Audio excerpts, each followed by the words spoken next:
privacy, we have a huge responsibility to ensure our citizens, the citizens of the African continent, are secured and also to ensure they benefit from this emerging economy. Thank you also, Chief Justice, because judiciary has set a very good example here in the country by leading in digitization and adoption of new technologies to enhance access to justice. Asante sana. And our colleagues from the continent, when you have chance, I think during your conversations, you'll have chance to visit some of the institutions in this country, and you can build connection and leverage some of the experiences we've already had. Now it's my honor to invite our chief guest, the Cabinet Secretary, Ministry of Information, Communication and Digital Economy, Honorable Eliud Owalo, to give his remarks as our chief guest. Welcome.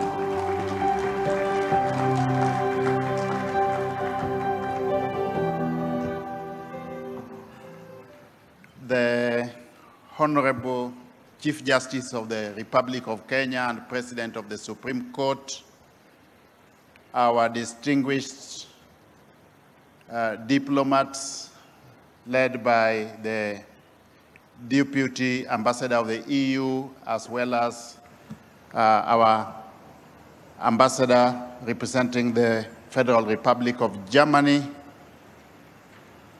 all our integral stakeholders, starting with members of the legislature, our donors and partners, the chair of the Network for African Data Protection Authorities, and all the data protection commissioners, our own data protection commissioner, Madam Immaculate Kasait.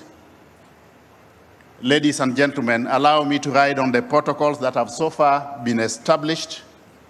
And as I start, just to put us on the correct pedestal, let me, with all the requisite humility, convey greetings to all of you from His Excellency, the President of the Republic of Kenya, Dr. William Samoei Ruto, who ought to have been our chief guest this morning, but due to other emerging issues, he was unable to be with us this morning, and this was conveyed to us at the last minute. But he did request me, or instruct me for that matter, to pass his greetings and also convey his best wishes to all the delegates who are attending this very, very important conference to discuss digital transformation in Africa on one hand and data governance on the other. Allow me to espouse the importance of this conference. This conference, ladies and gentlemen, is extremely important because it gives us a platform as thought leaders in the digital space to look back in retrospect as an African continent, to recognize the milestones that we have realized so far in the space of data governance, and also perhaps have a candid discussion on what we need to do to sustain that moving forward.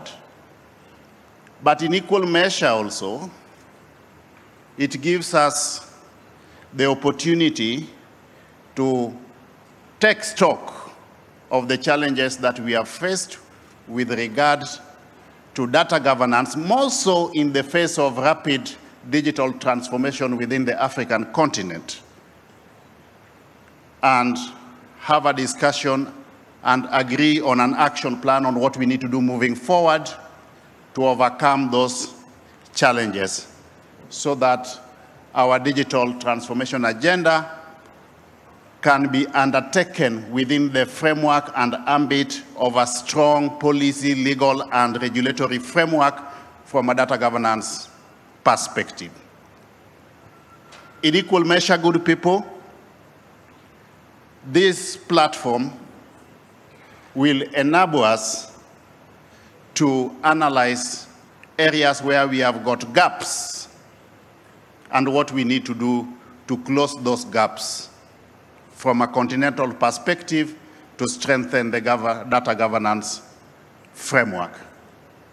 And at the same time, we will also have the opportunity to recognize the lessons that we have learned in the recent past and how those lessons can inform what we are going to do moving forward in the same regard.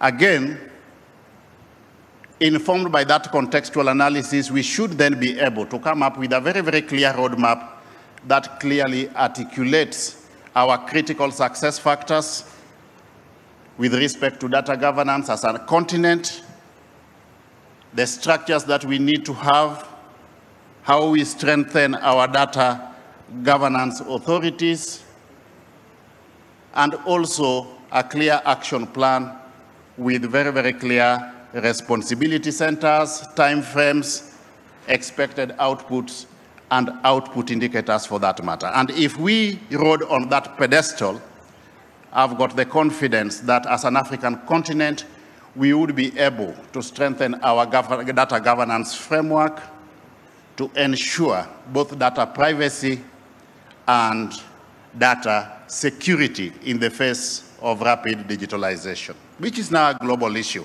and Africa cannot be an exception.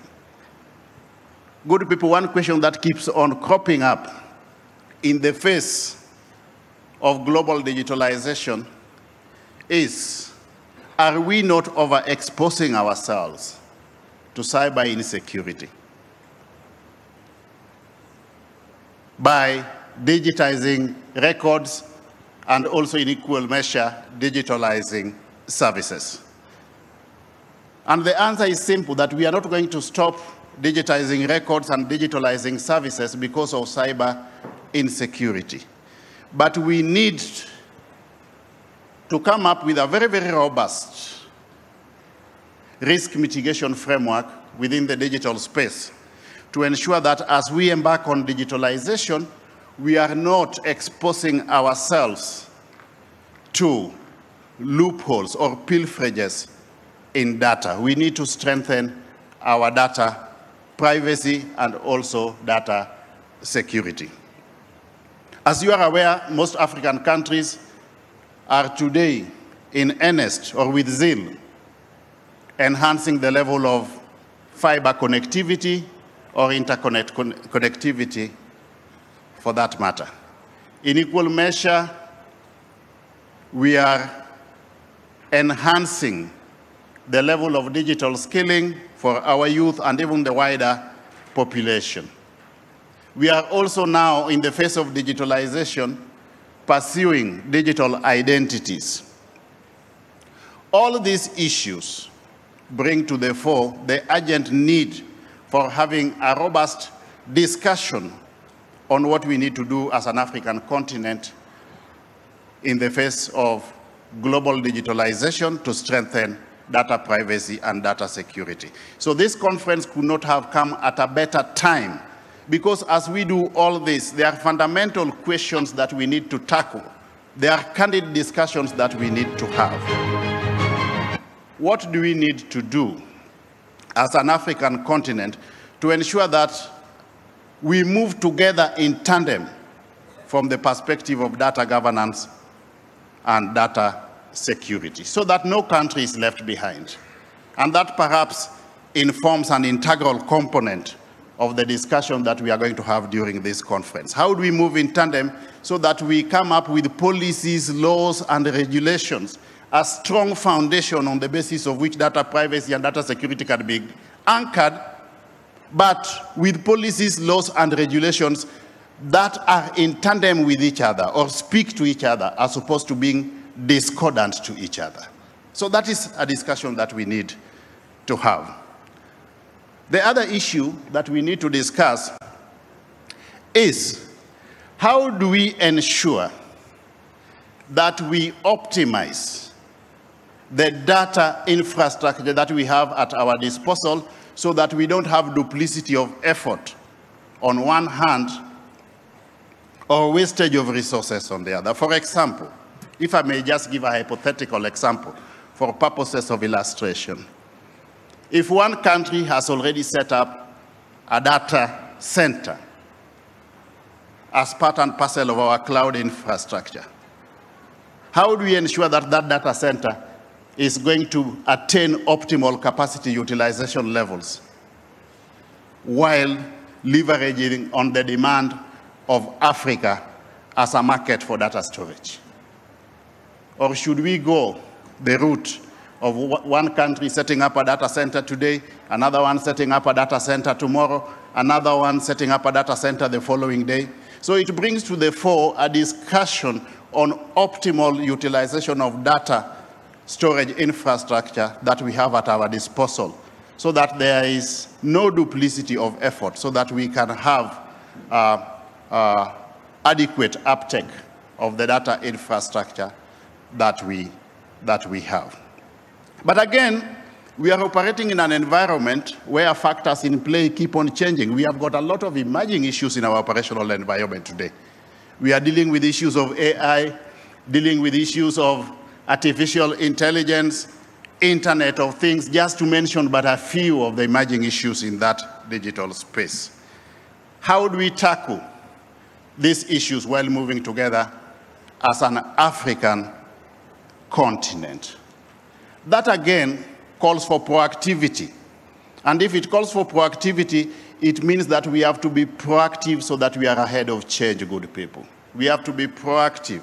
And that is why on a continuous basis, because of dynamism in our operational environment, what will enable African countries to remain relevant in the digital marketplace will be our level of creativity and innovation, strategic agility and maneuverability in the digital space.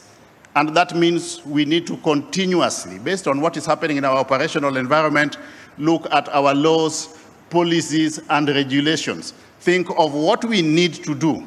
Strengthen the existing laws, policies, and regulations on one hand, and also in instances where they are absent, we think of how to come up with new laws, policies, and regulations.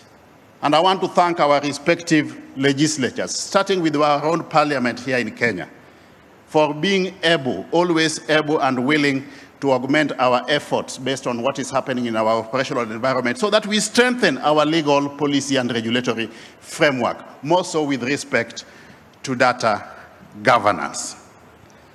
Good people, the issues I've put on the table are the facts of the case, that we must continue with digitalization. If there is any message I want you to take home as an African continent from this conference today, is that we need to go home and digitalize everything. But in equal measure, we must ensure that we strengthen our risk mitigation framework so that we have a robust policy, legal, and regulatory framework on the basis of which data storage can be anchored to facilitate data privacy on one hand and data security on the other. With those many remarks, it is now my distinguished honor and privilege on behalf of His Excellency the President to declare this conference officially opened. Thank you very much.